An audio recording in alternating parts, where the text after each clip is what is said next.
In a previous episode, we noted how, by default, the browser will make anchor tags blue if you have never visited them before. So let's learn how we can override it using the most basic way, the way it was done a long time ago. And that's by using an attribute called style.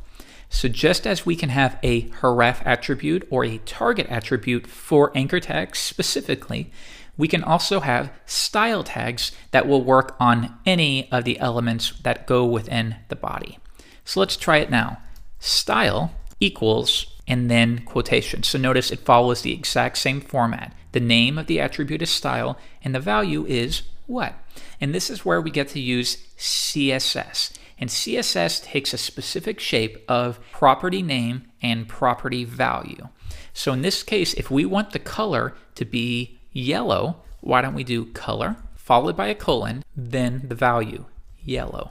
Now what we have here is considered a statement. Get the color, make it yellow. Name, colon, value. And then we specify that we are finished by ending it with a semicolon.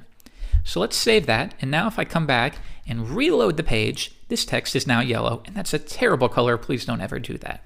But let's say we want to make it black.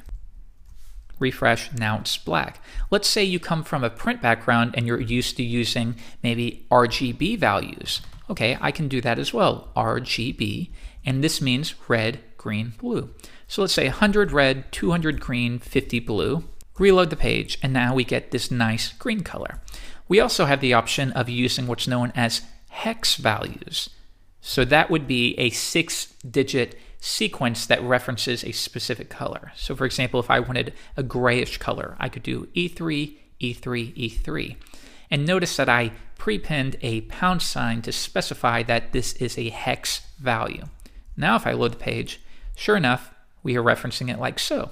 So there are many ways that you can specify a color, and it's as simple as using the color name, or if you need more control, to RGB. There's also something called RGBA, which you're not quite ready for yet.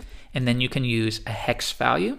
And then there's HSL. There's lots of different ways. I encourage you to research them on your own. But for now, stick with simple declared colors. Notice how this anchor tag has an underline. What if you do not want the underline? Well, that is referenced by a property name called text decoration. Text decoration from the browser is set to, and if we look here, here's all the options that are available. It's set to underline by default. If I reload the page, nothing will happen because that's already the default. If you want to verify this, once again, right click or control click, inspect element, and now if we come to the right area right around here, you can see default stylings that are in place. So what we see right here is element.style.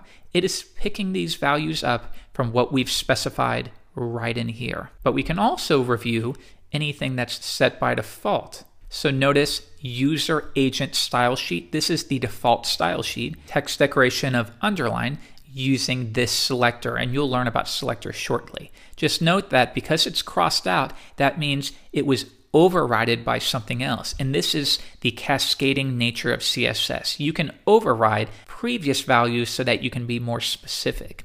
In this case, we've overwritten it with our own, so that takes precedence. So now we know we can override the values. So let's change it. And now we're going to say text decoration should be none. I don't want any kind of decoration.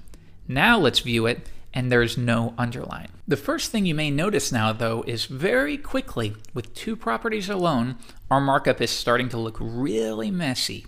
And this gets away from the basic idea of using markup to describe our content. We're no longer just solely describing the content, we are styling the content as well. And there should be separation. There should always be separation. And that's why it's better to create a style sheet. We can create a style sheet by creating a new file, and we will give this a name of anything we want. I'll call it style. And to specify that it is a CSS file, it needs to end in an extension of not HTML, but CSS. Now, I will take everything we've declared here. I'm going to cut it, clean this up. And if I paste it in, let's see what happens with that alone. I'm going to come back, reload the page, and now it's no longer taking effect. And why? Well, we've created a new file, but how would the browser possibly know that we want to pull in the styling from this file? And it doesn't. We have to link to it. So would we link to it within the body? You could, but why would you? It's not going to be displayed on the page. It makes much more sense to link to your CSS files, maybe your JavaScripts, from the head. So we'll do that. We use a link element to link to a file. Now, we need to tell it what's the relationship to this file. It's a style sheet that we're linking to. Next, where is it? So we're going to use that familiar href property that we learned with anchor tags. The href is going to be style.css. It's in the same directory, so I can reference it simply like so. Now, there will never be text within the link, so we can self-close it the way we did with meta tags. Let's get rid of this and self-close it, or again, it's just okay to do it like so as well. Just be consistent. If I load the page once again, it's still not taking effect. Why is that? Well, let's view the source and figure this out. I'm going to view the source, and you can link to specific pages. So notice, even though I'm in the source, I can view the HTML page that we're not linking to correctly. So now let's see if we are picking up style.css. Click on it, and yes, it is pulling in that file. So for some reason, it's not picking that up. And the reason is, while we can use properties like this specifically within an anchor tag, we can only do so because it's implied what the styling is associated with. When you have style within here, it's implied that we're styling the anchor tag. Within a CSS file, we need to be a little more explicit. In this case, if I want to reference a tag name like anchor tags, I have to use a followed by a curly brace and then followed by a closing curly brace like so. And now I can take everything here, paste it in, and again, always indent for good practice. So now what we're saying here is find all anchor tags, any element that has a name of A. In this case, it's only referring to this right here. Then execute anything within the surrounding curly braces. And here we're going to get the color, make it red, text decoration, no underline. Let's try it now, and ta-da, now it is taking effect because we have explicitly stated what the styling is associated with. Now, why don't we add a heading tag? Keep it like so, reload the page, and now let's say I want to change the font of the heading 1 tag. Okay, well, we can do that, not by doing the style attribute, even though you can get away from that. It's a very bad practice. I don't want you to do that.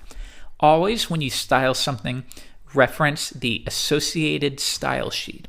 And now I'm going to say, find all heading 1 elements and execute anything within the curly braces. In this case, if I want to change the font, I can type font.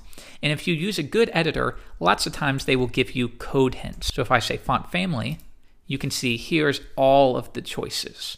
And you'll learn a little bit more about what fonts to choose in a future lesson. Just know you can't always use any font that's available on your computer because it likely won't be available on the computer of whoever is browsing your website. So there are HTML safe fonts that will be available on the huge majority of all computers.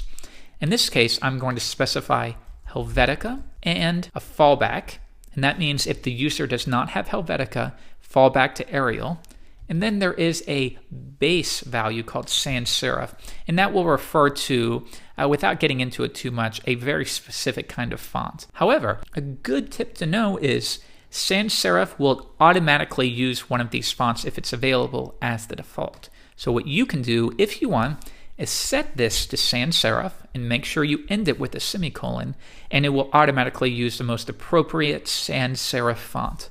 I'm going to save it. And now if I reload the page, you can see in this case, it seems to be using Helvetica. So congratulations, you've gotten your first dose of using CSS. You can do some amazing things with CSS. It's much more powerful than many might think. In the next episode tomorrow, I want to teach you a better way to organize your folder structures because already things are getting a little bit confusing.